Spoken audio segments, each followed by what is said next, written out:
voy a pedir que busquen en sus Biblias el Salmo 67. Vamos a hablar de esas bendiciones del Señor. Vamos a hablar acerca de ese amor que Él nos tiene. Cuál es el propósito de Él en nuestras vidas. Y yo les tengo una pregunta a ustedes, hermanos. ¿A quién le gusta ser bendecido? Que levante la mano a ver, ¿a quién le gusta ser bendecido? La hermana María levanta las dos manos. No, si yo pudiera levantar los pies, yo también levanto los pies, pero no puedo. La realidad, sí, ¿verdad? La realidad es que todos queremos ser bendecidos. Y para la mayoría de los cristianos, ya estamos hablando de cristianos, ser bendecidos significa vivir de acuerdo a la voluntad de Dios. Vivir a la voluntad de Dios es una bendición para uno. Ahora usted piensa, si tenemos salud, si tenemos un trabajo estable, si tenemos un matrimonio fuerte, si tenemos hijos obedientes y exitosos, si tenemos todo eso, si tenemos salud, creemos que son bendiciones, porque eso implica entonces que nosotros estamos siendo obedientes. Cuando nosotros tenemos todas estas bendiciones, pensamos, estamos haciendo algo, estamos haciendo algo bueno, estamos en buenos términos con Dios, ¿no es así? Todos pensamos eso. Siempre pensamos en esa fórmula. La obediencia es igual a bendiciones. Si yo soy obediente, el Señor me bendice. Pero pongámoslo de otra forma, démosle un enfoque diferente a esta pregunta. ¿Por qué recibimos nosotros las bendiciones de Dios? ¿Por qué usted y yo recibimos bendiciones del Señor? Y puede ser que usted diga, bueno, porque Dios nos ama. Y eso es cierto, Dios nos ama. Usted tiene razón si piensa eso. Él se deleita en bendecirnos porque Él es amor. Así dice la palabra del Señor, así dice Juan. Dios es amor. Y por lo general esperamos que Dios nos bendiga abundantemente. ¿Por qué? Porque somos sus hijos. ¿Y qué padre no va a bendecir a sus hijos? Dios nos bendice a todos. Él nos amó tanto que envió a su Hijo unigénito. Cuando digo unigénito, es su único Hijo. Lo mandó a esta tierra para pagar ese pecado, por ese pecado, el suyo y el mío. ¿Qué tanto amor tiene Dios para con usted y para conmigo? Ese amor no se puede medir. Es gigantesco, es universal. Pensamos en todo esto, pensamos cómo Él nos amó y nos dio vida eterna a través de su Hijo Jesucristo. Por medio de ese sacrificio nos convertimos usted y yo en sus hijos, en los hijos de Dios. Y por lo tanto, si somos hijos del gran Rey, nosotros recibimos bendiciones. Pero hay una razón fundamental también, la que está abajo, la que sostiene todas estas bendiciones de Dios. Todo este concepto, toda esta idea que tenemos por la cual Dios nos bendice. Y esta razón está relacionada con el llamado al ministerio de misiones de la iglesia. En otras palabras, Dios nos bendice porque esas bendiciones tienen que ver mucho con la misión de la iglesia en este mundo. Y el texto del Salmo 67 nos va a dar respuesta a esta pregunta. ¿Por qué Dios nos bendice? ¿Por qué Dios los bendice? ¿Por qué usted es bendecido o bendecida por Dios? ¿Por qué usted recibe ese gran amor de Dios? ¿Por qué razón el Señor, siendo un Dios santo, un Dios verdadero, un Dios perfecto, un Dios que aborrece el pecado y la maldad, por qué nos bendice a nosotros que somos tan pecadores? Eso es lo que vamos a ver ahora. En Deuteronomio, Dios dio a los israelitas amonestaciones fundamentales antes de entrar a la tierra prometida. Y en esas advertencias Dios le da la clave a ellos para que ellos puedan disfrutar de estas bendiciones, las cuales están basadas en obediencia.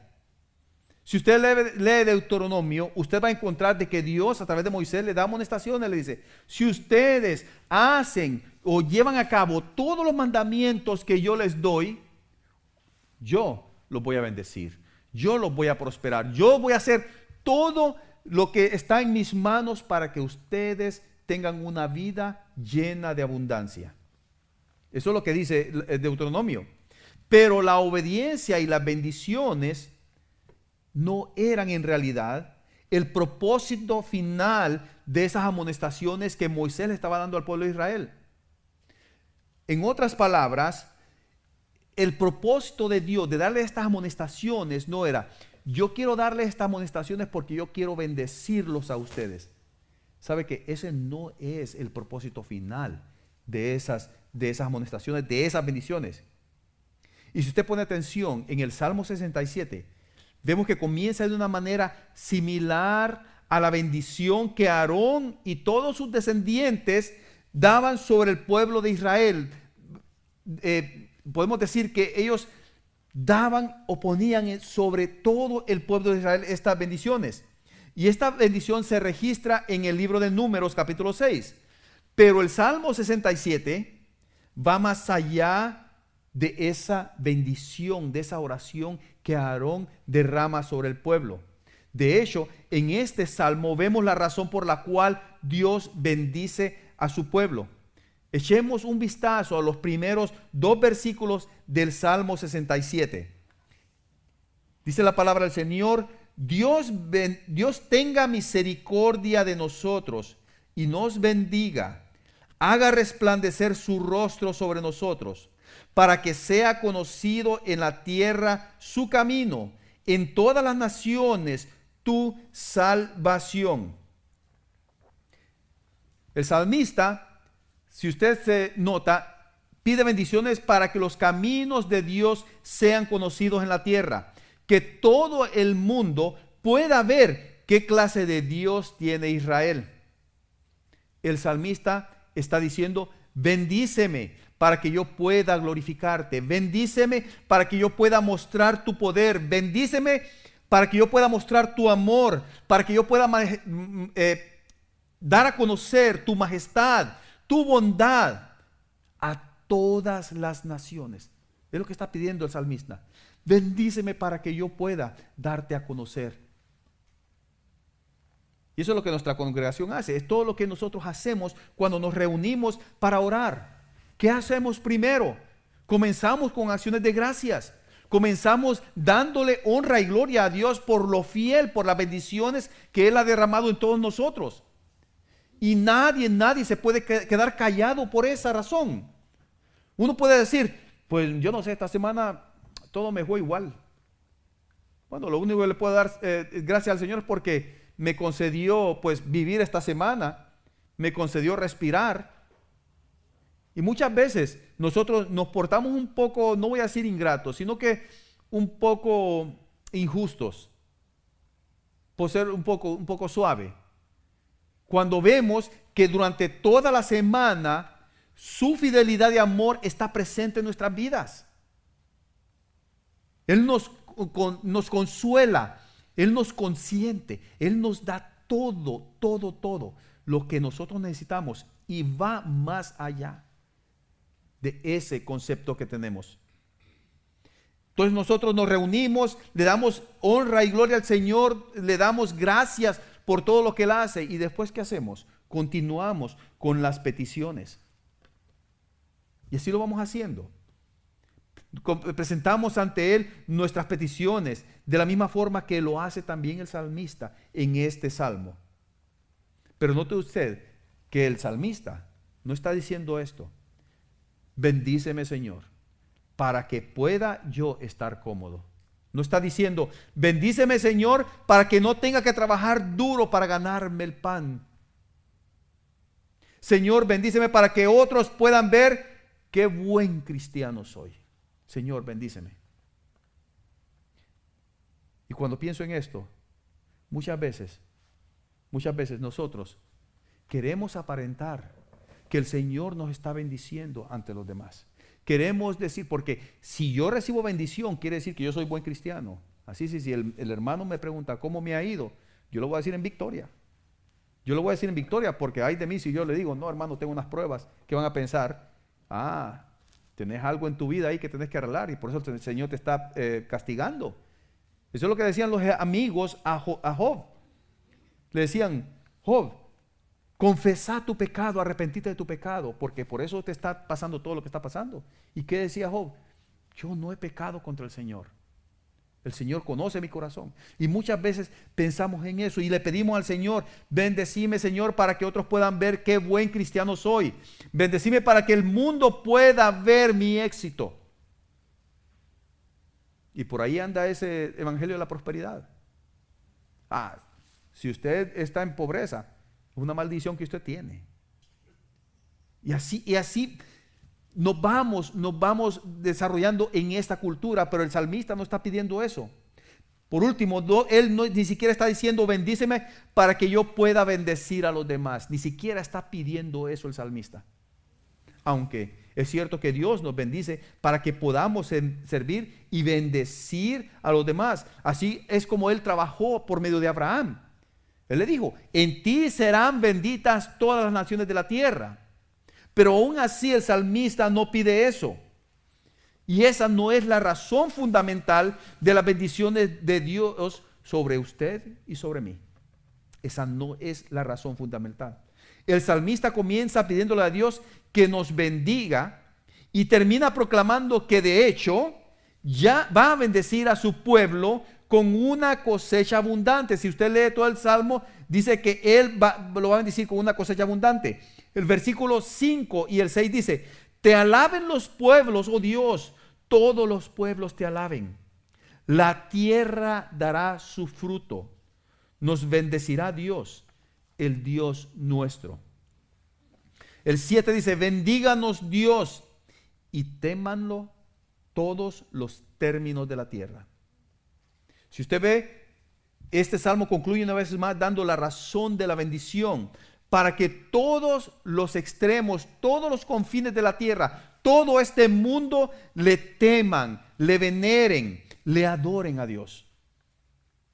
Esa es la razón por la cual Él nos bendice. Este salmo comienza y termina con la afirmación de que las bendiciones de Dios hacen que le glorifiquemos. Las bendiciones de Dios, el propósito de estas bendiciones es para que nosotros glorifiquemos el nombre de Dios.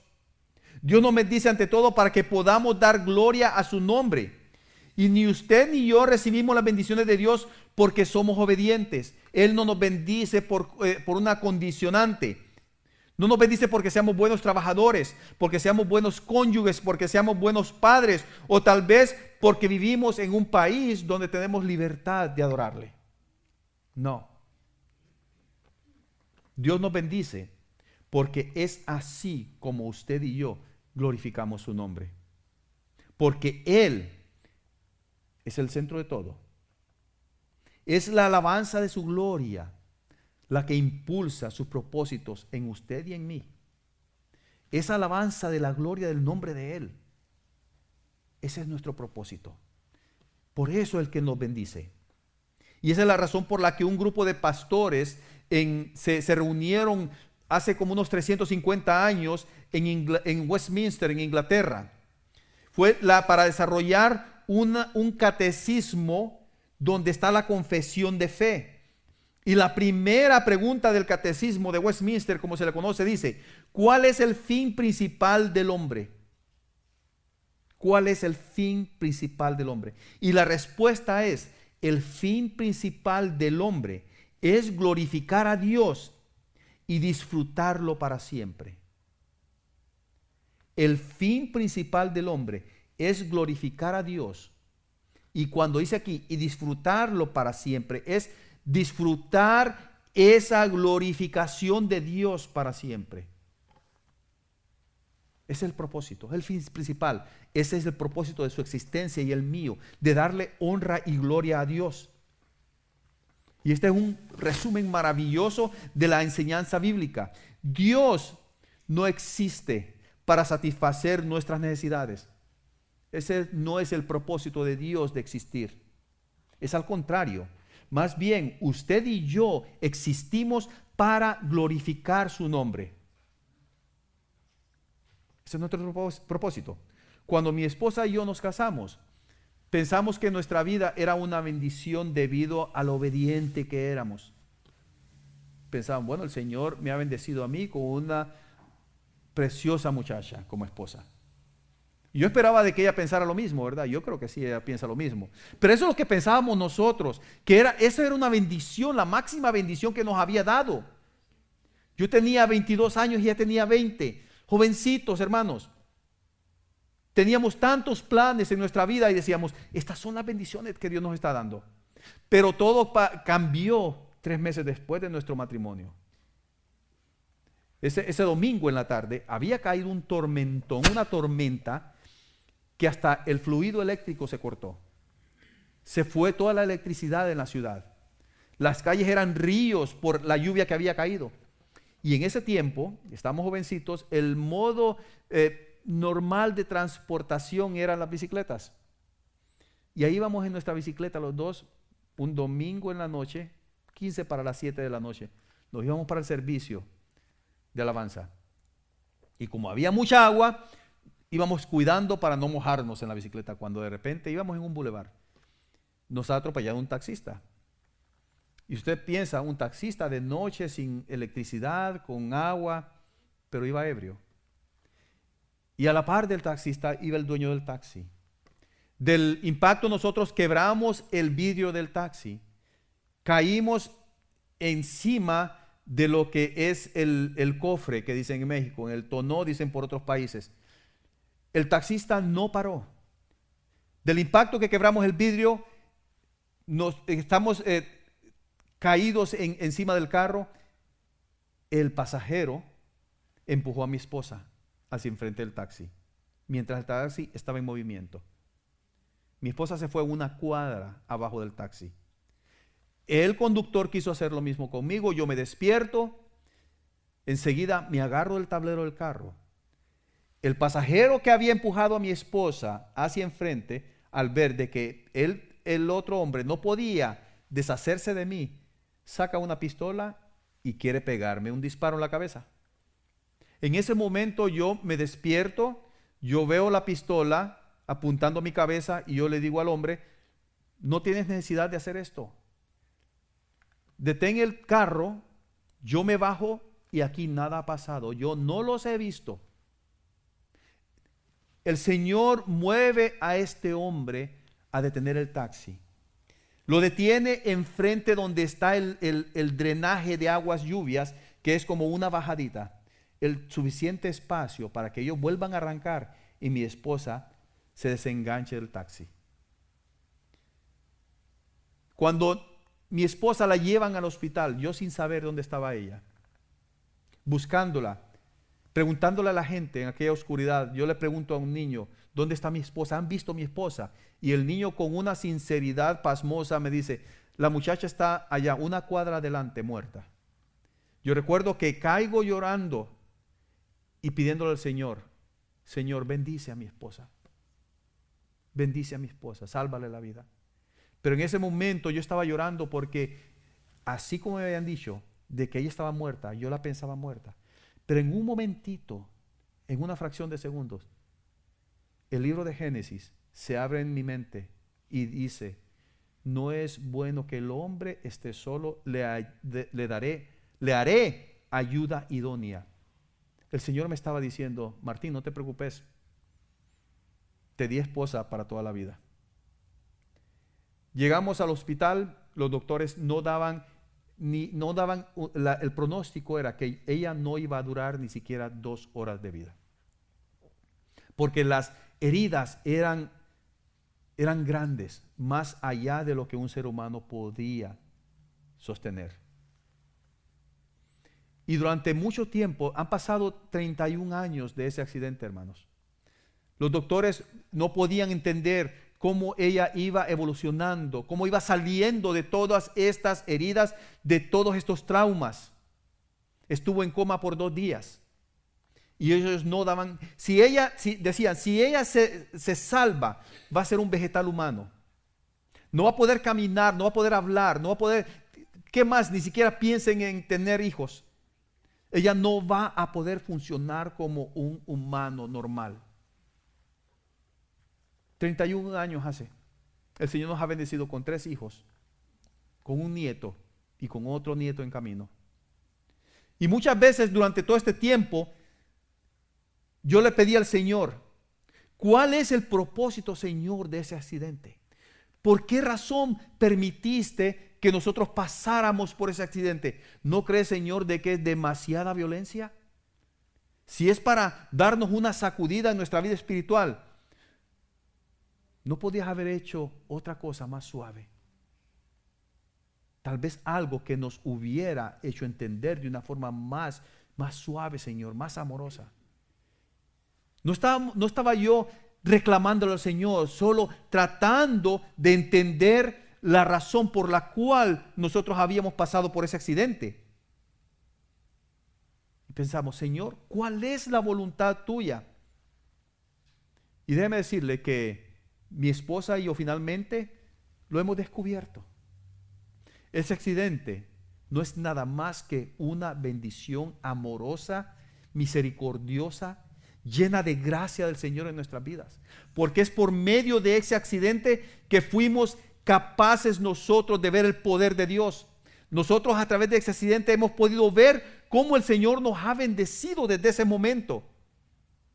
7 años después del accidente, mi esposa comienza a sufrir convulsiones. La vuelven a operar del cerebro. Y un doctor que no creía, era un ateo, que rechazaba la existencia de Dios. Cuando sale de la sala de operaciones y se me acerca, me dice, no puedo darle una explicación a esto, nada más que el poder de Dios. Un hombre que no creía en Dios, que rechazaba la existencia de Dios. Y es que mi esposa, en 7 años, anduvo en su cerebro 3 piedras del pavimento desde el momento del accidente. Y ella tenía una infección, 7 años. Y durante esos 7 años, ella nunca tuvo una fiebre, una calentura. Y uno puede decir, Señor, todavía seguimos sufriendo las secuelas de este horrible accidente. Pero en ese momento es cuando nosotros vemos la mano misericordiosa de Dios. Ese accidente pudo restregarle en la cara a este hombre que blasfemaba el nombre de Dios, a reconocer de que Dios existe, de que Dios es el creador, de que Dios es el que nos bendice. Es por medio de ese accidente, hermanos, que nosotros nos movimos a California. Es por medio de ese accidente, de esa bendición de Dios, que estamos sirviéndole. Es por medio de ese accidente que nosotros pudimos ver que no podíamos depender de nada ni de nadie en este mundo, sino que solamente del amor, del poder, de la misericordia de Dios. Y ese es nuestro fin. Nosotros ahora entendemos que nuestro fin es glorificar a Dios. Glorificarlo en medio de ustedes. Darle honra y gloria a Dios al estar juntos nosotros entre cristianos. Ese es nuestro fin, darle honra y gloria a Dios.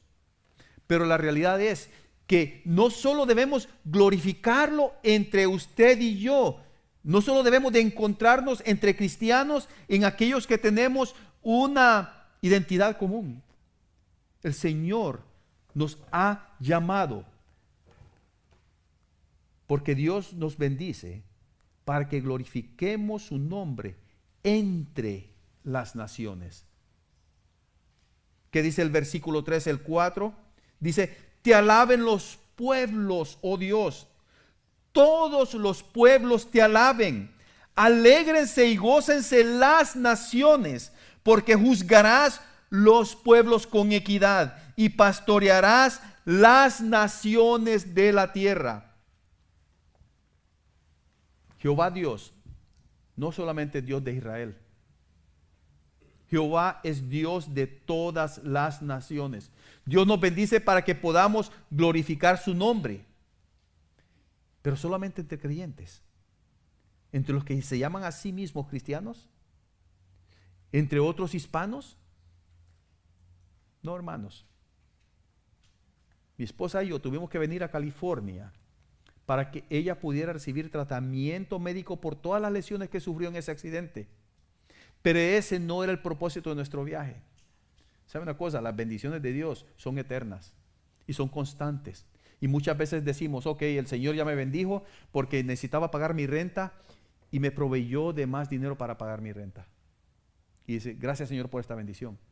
Pero uno no se da cuenta que esa bendición es eterna, porque usted necesita el próximo mes pagar su renta o pagar lo que es la hipoteca de su casa o alimentar a sus hijos. Y el Señor, si usted se da cuenta, hasta ahorita no le ha fallado. El Señor no ha soltado su mano. A propósito de ese viaje, pensábamos, bueno, vamos a ir a California, solo vamos a estar 3 meses, vamos a recibir el tratamiento y vamos a regresar a Honduras y seguir nuestra vida. Ese no era el propósito final de este viaje. El propósito fue para glorificar el nombre de Dios entre las naciones. Entre las naciones, hermanos. Para que pudiéramos compartir lo que Dios ha hecho en nuestras vidas. Hermanos, si este accidente no hubiera sucedido en nuestras vidas, yo no pudiera estar aquí, hermanos, hablando de las bendiciones del Señor a personas de Sudamérica, de Centroamérica, del Caribe, de Norteamérica, a personas de otros países. El Señor tiene un propósito, y ese propósito es que nosotros le bendigamos, le glorifiquemos. La segunda parte del versículo 2 dice, y el versículo 3 muestran que el objetivo de Dios es mucho más amplio. Dice el versículo 2 y el 3, para que sea conocido en la tierra tu camino. En todas las naciones, escuche bien, en todas las naciones tu salvación. Te alaben los pueblos, oh Dios, todos los pueblos te alaben. El propósito de Dios no es que solo Israel le alabe.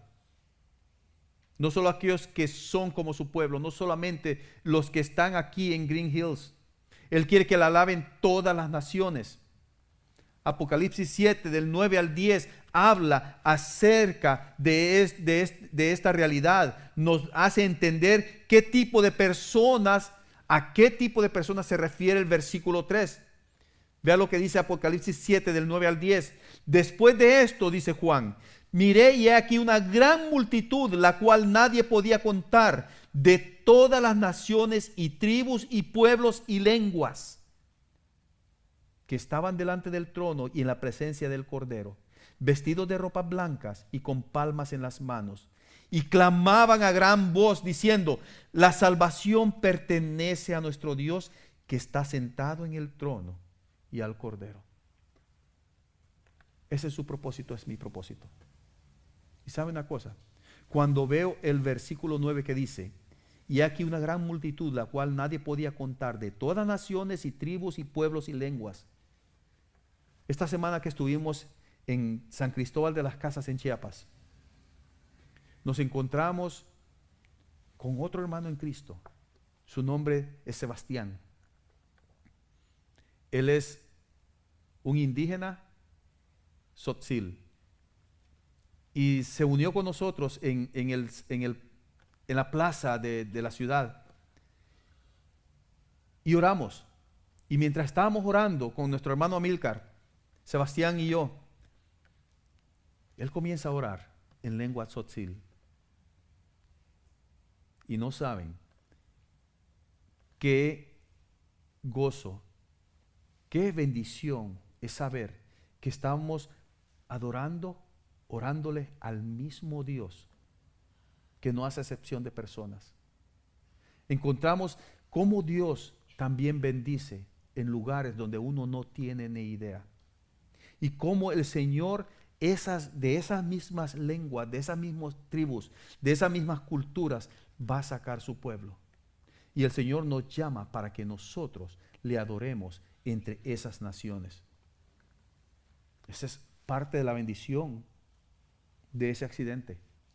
Nunca en mi vida yo iba a imaginarme que a raíz de un accidente, escuche bien estas, entre comillas, ironías de la vida, un matrimonio hondureño, yendo al país que es número 1 en mandar misioneros a todo el mundo para predicarle a las naciones, para compartir el mensaje de salvación, todo por el amor de Él, todo porque Él nos ama Todo porque Él le ama a usted y a mí. Juan ve esta visión, todas las tribus y lenguas de todo el mundo. Ningún grupo de personas queda afuera. Cada grupo, cada etnia está incluido ahí.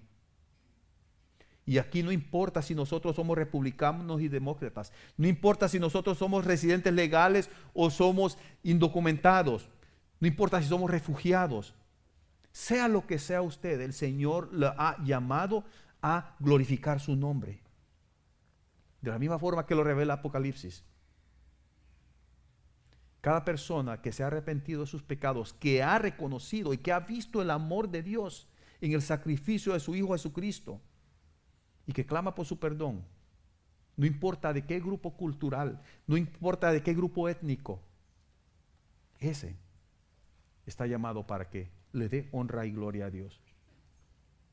Por lo tanto, nuestra tarea evangelística no está completa hasta que la iglesia del Señor Jesucristo no esté representada en cada grupo étnico en este planeta. Hasta que todas las naciones de la tierra sean llamadas. Hasta ese momento nosotros vamos a seguir compartiendo el Evangelio, porque el Evangelio es una bendición para el ser humano. Por lo tanto, hermanos, no solo estamos aquí para alcanzar a nuestros familiares. Nosotros por lo general comenzamos con nuestros familiares, pero no debemos de quedarnos ahí, hermanos. Tenemos que ir a alcanzar a los que están en nuestro vecindario, a las personas que tenemos cuando nos vamos a la tienda, los que encontramos nuestros compañeros de trabajo. A todas esas personas necesitamos nosotros con denuedo, sin miedo, sin temor, compartir el Evangelio. Debemos centrar nuestros esfuerzos misioneros en llegar a todos aquellos que no han sido alcanzados por el Evangelio. Y nosotros podemos decir, bueno, el lenguaje es una barrera. Y muchas veces es. Pero esa excusa, vamos a decir esa excusa, no prevalece aquí en Green Hills. Nosotros tenemos congregaciones en inglés, en español y en coreano. Y podemos practicar, interactuar entre todos los hermanos, porque eso da honra y gloria a Dios. Y es que Dios nos ha dado la orden, hermanos. Sí, nos ha dado la orden. Solo recuerden cómo usted y yo fuimos comprados con la sangre de Cristo. Solo recuerden lo que dice Mateo 28. Toda potestad me es dada en los cielos y en la tierra. Por tanto, dice, porque tengo esa potestad, porque tengo ese liderazgo, ese mandato. Por tanto, le dice a los discípulos, id, dice, a todas las naciones. Id y hacer discípulos a todas las naciones. Y cuando dice naciones, no está diciendo países, naciones, lugar de origen. Por eso está diciendo, hacer discípulos.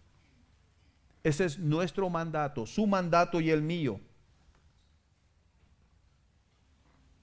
Si usted ha sido lavado por la sangre de Cristo, usted le pertenece a Él entonces. Él es su maestro. Y usted, ¿cómo dice la palabra del Señor? ¿Cómo dice Juan? De que nosotros le amamos a Él porque Él nos amó primero. Él nos amó, entonces nosotros le amamos. Y si nosotros le amamos, vamos a serle obedientes. Y lo bonito es que no es por su propio esfuerzo, sino que por el trabajo del Espíritu Santo que mora en usted. Por eso dice en Hechos, y recibiréis poder cuando venga sobre vosotros el Espíritu Santo. Así que el Salmo 67 nos dice que Dios nos bendice para que todos los pueblos alaben su nombre. Para que todos los pueblos alaben su nombre. Para que usted y yo alabemos su nombre. Y estas son las dos preguntas que hemos contestado ahora. ¿Por qué Dios bendice a su pueblo? Para dar honra y gloria a su nombre. Segundo, Dios desea ser glorificado ¿entre quiénes? Entre todas las naciones. Ahora la pregunta es, ¿qué implicaciones tiene este salmo sobre las naciones? ¿Por qué está tocando este salmo de que le glorifiquen, te adoren todas las naciones? Algunos pueden estar pensando, bueno, pensé que las misiones, ese era el propósito, de ir a ayudar a la gente, de satisfacer sus necesidades físicas y también las espirituales. Esta es la manera de mostrarles que somos cristianos y que los amamos. Pensamos en eso. Y pensamos, esto complace a Dios. Pero en realidad, ese es el significado de las misiones. Ese es el significado de ir a las naciones. El versículo 3 y el versículo 4 responden a esta pregunta. Recuerden, el versículo 4 es el centro del salmo, porque este salmo está estructurado como un quiasmo, como algo que comienza por el principio y después a mitad llega al final y después se regresa del final hasta el principio. Y el versículo 3 y el versículo 4 dicen: te alaben los pueblos, oh Dios, todos los pueblos te alaben. Alégrense y gócense las naciones, porque juzgarás los pueblos con equidad y pastorearás las naciones en la tierra. Qué mejor bendición de que tengamos como juez al Dios santo y justo. Y dicen que por esa razón nos vamos a alegrar y nos vamos a gozar. ¿Quiénes? Todas las naciones. ¿Qué va a suceder con nosotros? Que nos vamos a gozar, porque alabarlo, alabar a Dios produce alegría y gozo. Alabar a Dios produce alegría y gozo. Y esa es la máxima necesidad humana. La máxima necesidad humana es alabar a Dios, porque eso va a producir alegría y gozo. Pero aquellos que no lo alaban están caminando en oscuridad.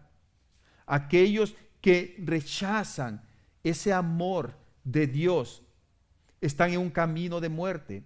Esas personas están sin alegría, aunque digan, no, yo soy persona alegre, yo todos los viernes, los sábados y los domingos me la paso de pachanga en pachanga, o de fiesta en fiesta, o de carne asada, picnic, yo la paso divino, yo soy feliz. Puedan decir eso, pero están sin alegría, están sin esperanza, están sin salvación. Esta vez que estuvimos en Chiapas, fuimos a una iglesia, vamos a decir, pero que en realidad es un templo pagano. Y ahí habían un sinnúmero de estatuas donde ellos entraban y ofrecían sahumerios, incienso, ponían un sinnúmero de líneas de veladoras para rezarles a estas estatuas. Y lo triste es de que mientras ellos hacían esto, sus caras, sus rostros estaban en ese mismo estado de desesperanza. Se miraban que estaban en tristeza, en agonía espiritual, que eso no les quitaba aquella incertidumbre. No se los quitaba. Y todo el grupo que entramos ahí sentíamos un dolor por aquellas personas. Aquellas personas que uno les hablaba y rechazaban el mensaje de salvación. Pero el Señor va a juzgar a todo aquel que se arrepiente. Y lo va a juzgar con equidad. Y dice aquí en este versículo que pastorearás las naciones en la tierra. Él es nuestro Dios, Él es nuestro pastor. Ningún otro Dios, ningún otro gobernante será justo, recto y santo en su forma de tratar con el ser humano. Ningún otro gobernante, ningún otro Dios le guiará en los caminos de justicia. Nadie. No dependa en este país, no dependa en el presidente de este país, no dependa en su política, no dependa en su lógica, no dependa en su razonamiento. Yo les digo, no dependa ni siquiera en el pronóstico del tiempo. Dependa en Cristo Jesús. Sométase a Él. Dígale: Señor, yo quiero llevar a cabo mi propósito en esta vida, que es glorificar tu nombre. Déjeme hacerle 3 preguntas más. Y podemos decir nosotros, bueno, yo soy cristiano ya, pero en realidad conocemos a Jesucristo, el Hijo de Dios, como nuestro Señor y Salvador. Lo conocemos en realidad así. En decir, así como dijo Él, de que nosotros debemos de seguir su ejemplo. Lo conocemos hasta ese punto. Aquellos de ustedes que lo conocen, que lo reconocen como su Señor y Salvador, desean en realidad las bendiciones de Dios de la forma en que lo expone el Salmo 67. Espero que sí, hermanos. Pero ¿por qué busca las bendiciones de Dios en realidad? Reconoce que su fin principal es glorificar a Dios y disfrutarlo para siempre. Le pide al Señor, usted, al Señor, que le bendiga de tal manera que a través de esa bendición usted le puede dar honra y gloria a Él. Yo le voy a decir una cosa. En mi mente humana yo puedo decir, yo creo que no había necesidad de ese accidente. Pero no necesariamente tiene que ser el ejemplo, el caso de cada cristiano. Usted necesita pedirle a Dios que le bendiga de tal manera que usted pueda darle gloria y no esperar a que el Señor emplee algo diferente, algo terrible en su vida.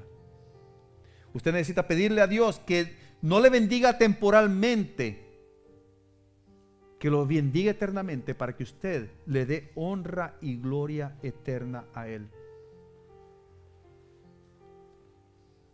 Eso es lo que necesitamos hacer.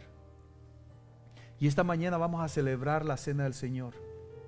Y dice que la palabra del Señor, de que esto es una conmemoración. Porque esto, dice, cada vez que nosotros conmemoramos la cena del Señor, estamos proclamando la muerte de Él por usted y por mí. Inclinemos nuestros rostros.